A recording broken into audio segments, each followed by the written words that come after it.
put it simply, Velvet was probably one of the happiest living things in the whole world. She would just always make someone happy simply by walking up to them, looking at them, sniffing their hand. And one of my favorite memories of her is when we took a trip down to St. George Island in Florida. And she rode in the front seat. Now, Dad was not too pleased with that, but I could tell Velvet was. She was either always curled up, sleeping, or sitting up, just looking at the highway and outside with such wonderment because she didn't understand too much about the world. Like, we have a cherry tree in front of our house, and on the sunny days when the birds would fly through the branches, she would chase their shadows, not knowing that's all they were, shadows. When she got put down, for a moment it seemed like I would never be happy again. Because it was like there was something missing. She put so much joy into everyone's life. When she was gone, everyone was just like, what? I feel now, when I look back on the memories I have of Velvet, then I feel joy and not sadness, because that happens to all people when they lose their pets. I remember all these wonderful things. Like once when we left to go somewhere, I forget, maybe it was out to dinner or to our aunt's house. But when we came back, it turns out she got trapped in the bathroom door, and she had tried to scratch her way out, and there's all scratches all over the bathroom door, and those scratches are still there.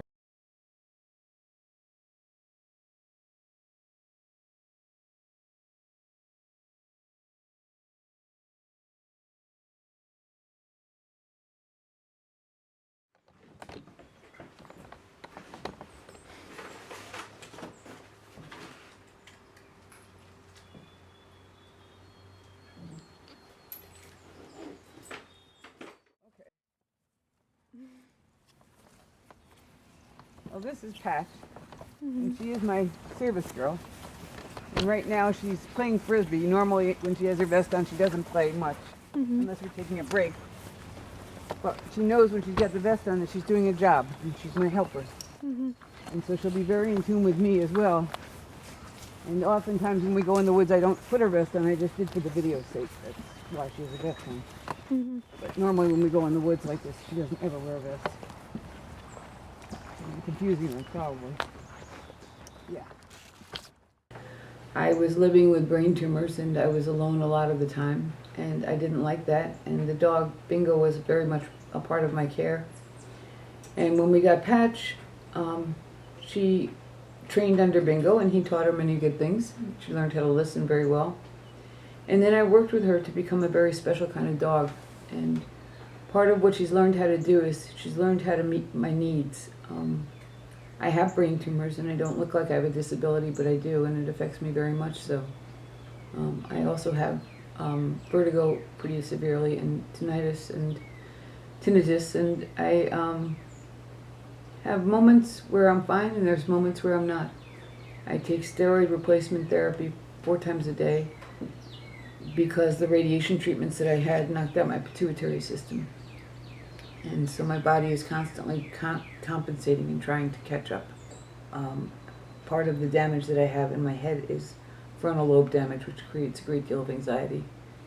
And one of the things that Patch does for me is she allows me to go into places that I'm insecure about because I know I have a protector.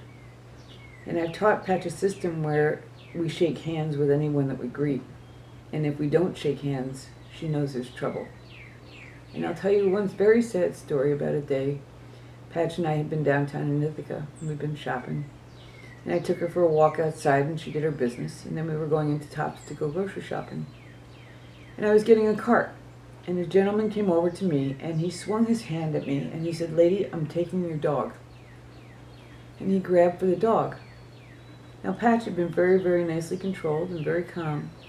All of a sudden, her fur stood up, and her teeth started showing.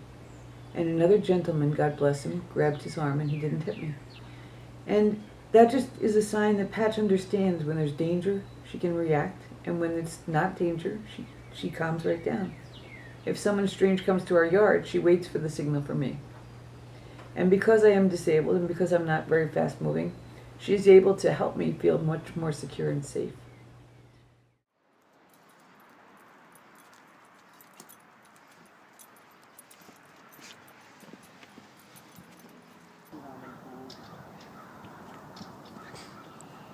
Don't videotape my dog pooping.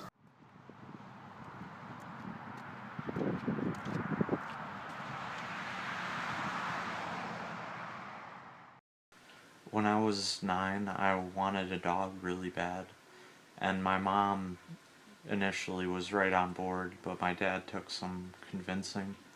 But after a while, he got on board too, and my mother had a friend who knew of a woman who had a dog that had puppies, and she lived in the town right next to ours, so we went over there, and I went in there, and Max came up right up to me and started licking me, and that's when we knew that that was the puppy that we were going to take home that day. Soon Max would become my best friend, and he helped me through some really difficult times. For example, when I started to get into my teenage years, I developed agoraphobia and social anxiety, which left me in the house and unable to attend public school. And Max was my best friend, and he, never left my side. When Max was young, he was very athletic, and when he got loose, it would take the whole neighborhood to catch him. All the kids that I used to play with, we'd all team up and chase him until finally we'd catch him, and it was a game to him. He would just try to stay away from us. Now he's getting old, and he's deaf now, he can't hear. And lately he's been getting nosebleeds, and when he bleeds out of his nose, he bleeds really badly, and he loses a lot of blood, and the episode doesn't stop for about 30 minutes. And we don't know what's wrong with him, but we're preparing for the worst.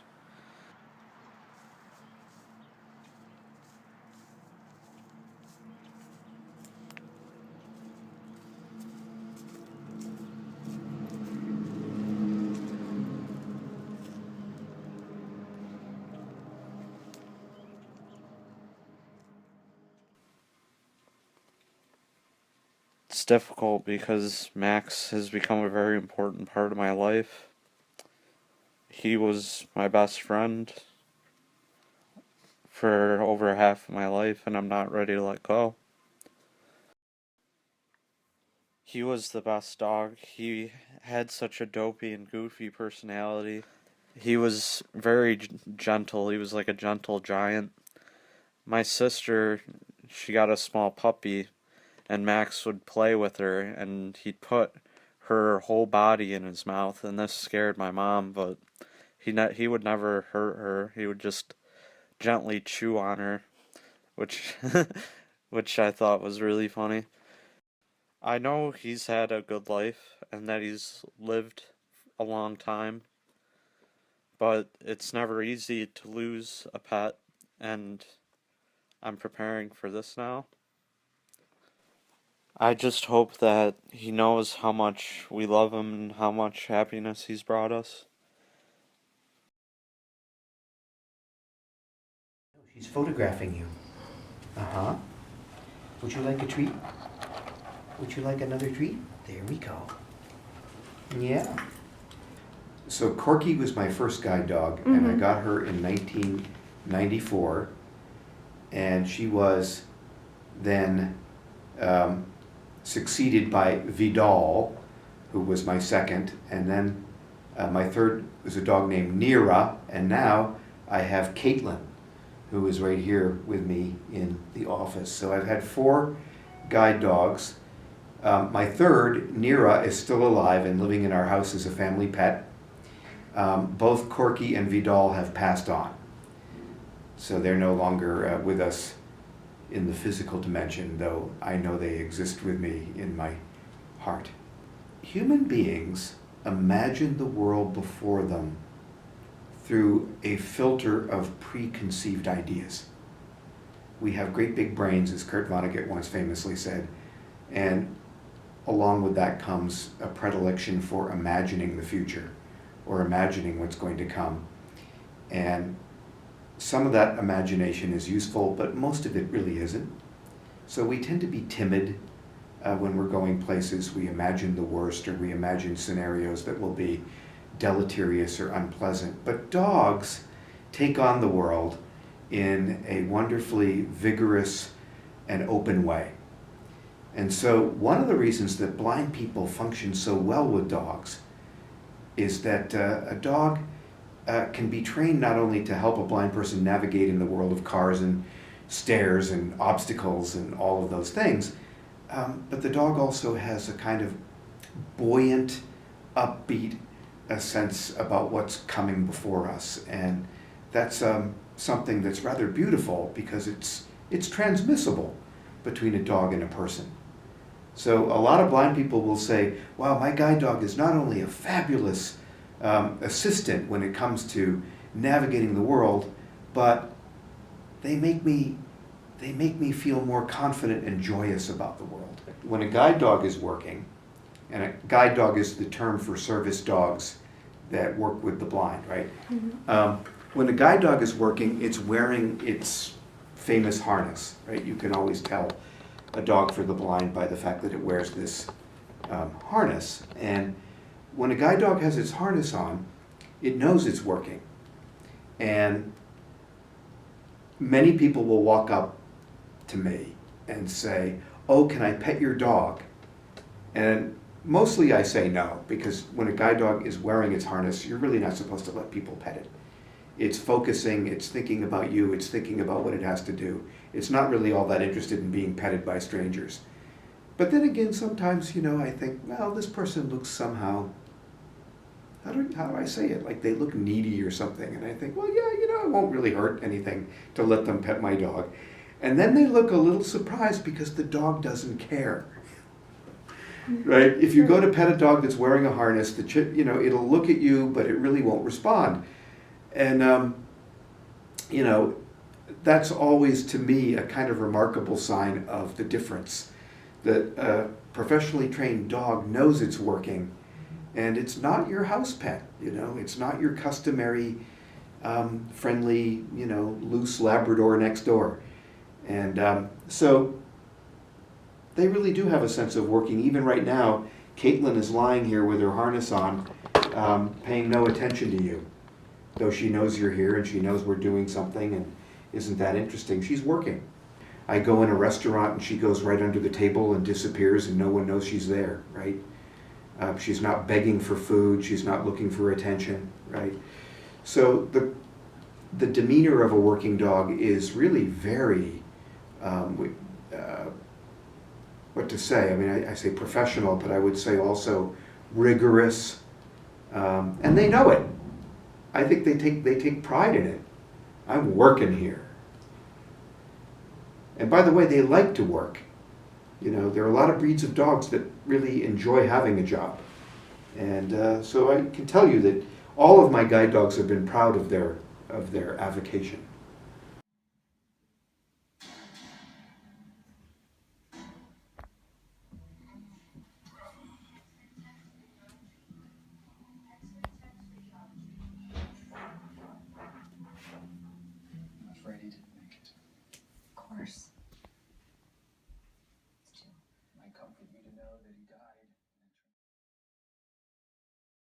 Velvet.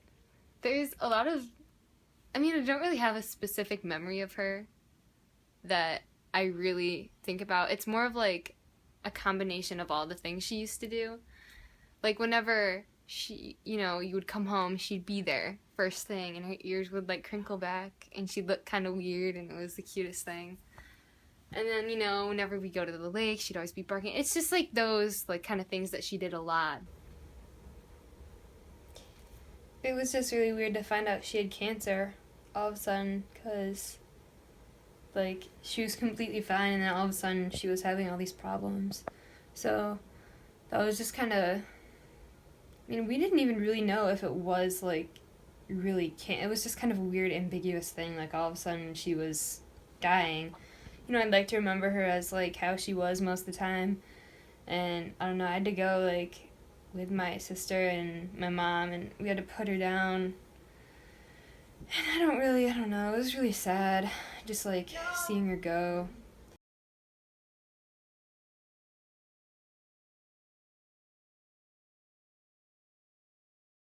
Rohatad and oil, Elohim Elohim, Beret, Free, Hagafen. Say amen. Say amen. Yes, amen. That's very good. I was a special ed teacher and a regular ed teacher and even a college professor. And I loved kids and I loved people, but I was confined to the house. And one of the things that Patch has allowed me to do is to venture out of the house a little bit more. And one of the ways that she does that is I have a very weak memory system. So if I go to the mall and I park my car and I shop for a little while, when I come out to go home, I have no idea where I left the car.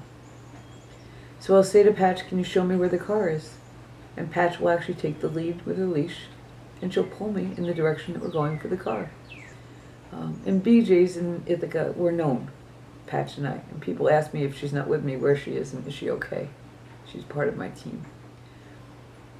But she also has another very important function, and that is that when I'm hurt and when I'm down, Patch will go and get help. And what she does sometimes, we had an incident here not too long ago where I fell, and my husband was actually in the shower. She ran between me and my husband at the shower so much and barked at him so loudly that he actually stepped out of the shower and yelled, "Are you hurt?"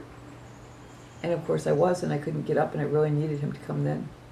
So he shut off the shower and came and helped me. But Patch knows enough to be able to go and get help. She's not like a lot of dogs that would just go off and play and have a good time. You ready? Treat. She turned her head away. People that are Jewish never eat anything that's treif. Kosher. Which one do you want? She'll eat the kosher piece. It's important to understand that a dog like this gives somebody like me a sense that I can be safe and secure. And that I know that in almost any situation, Patch will judge the situation and get the help that I need. And that's really, truly important. Patch has been very well trained. She's also done the training for Cornell at the Cornell Companions program, which is another set of training that she had to go through, I had to go through, and then we went and took a test.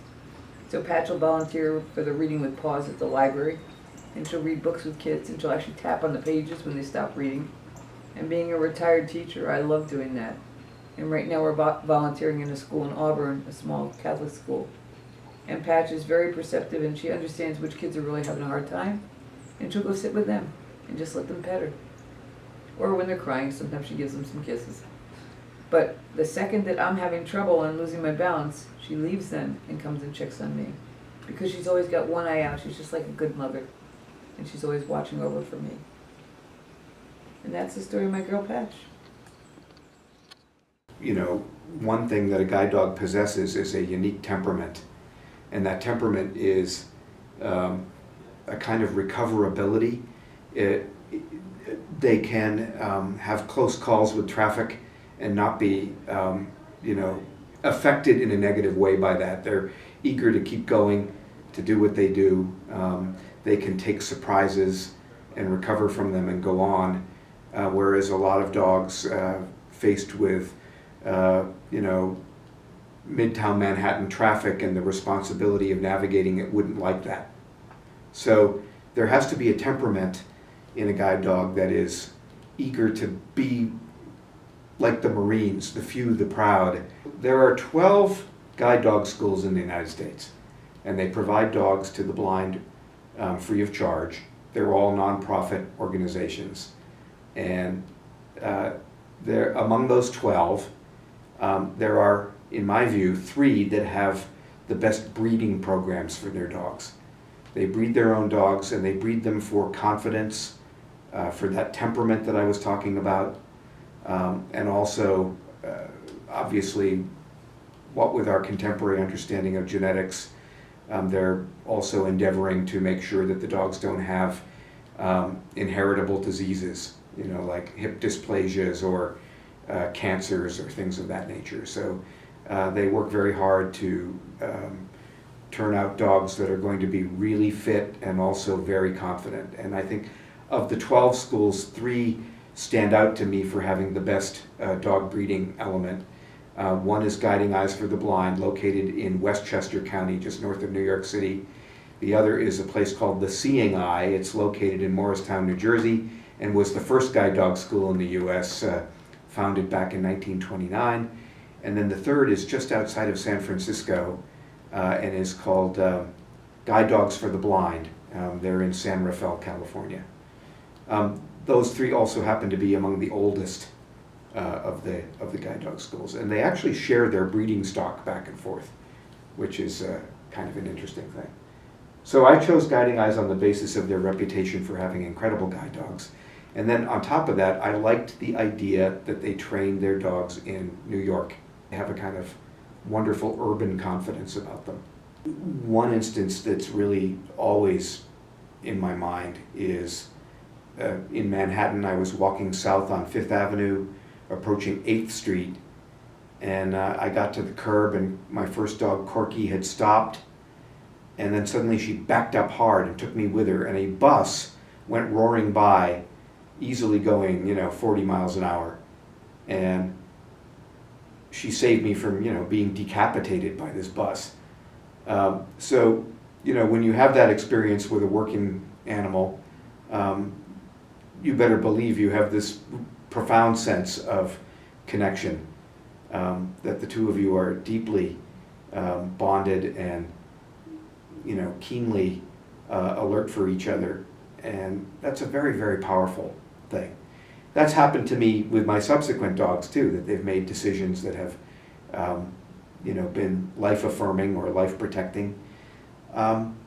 Also, when you travel alone, if you're in some distant city and you're in a hotel by yourself and you've got your guide dog with you, that dog is so wonderfully connected to you. You don't feel a sense of existential alienation. You've got your buddy with you. So there's always that sense of kindred spirit by your side. It's really quite beautiful. So, a working dog is both a practical and wonderful ally, but it's also a soulmate, It's an amazing thing.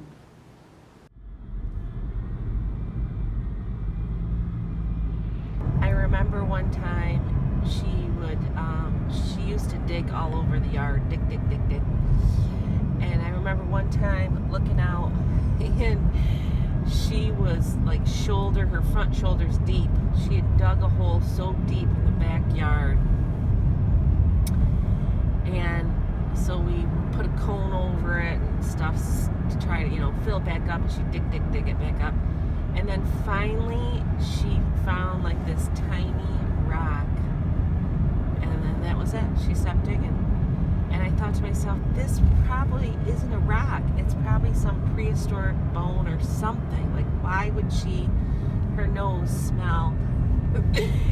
She'd go crazy digging, dig. The love that a dog has for you is like the true definition of unconditional love. They have really low expectations, and so they're always so happy. It's a very simplified love. Like the love between a spouse and a child and a parent is much more complicated. There's a lot more emotions. There's fear. Are you being a good parent? Dogs, it's very simple. They just love you no matter what you do, no matter what you don't do. They just love you. Life's good of a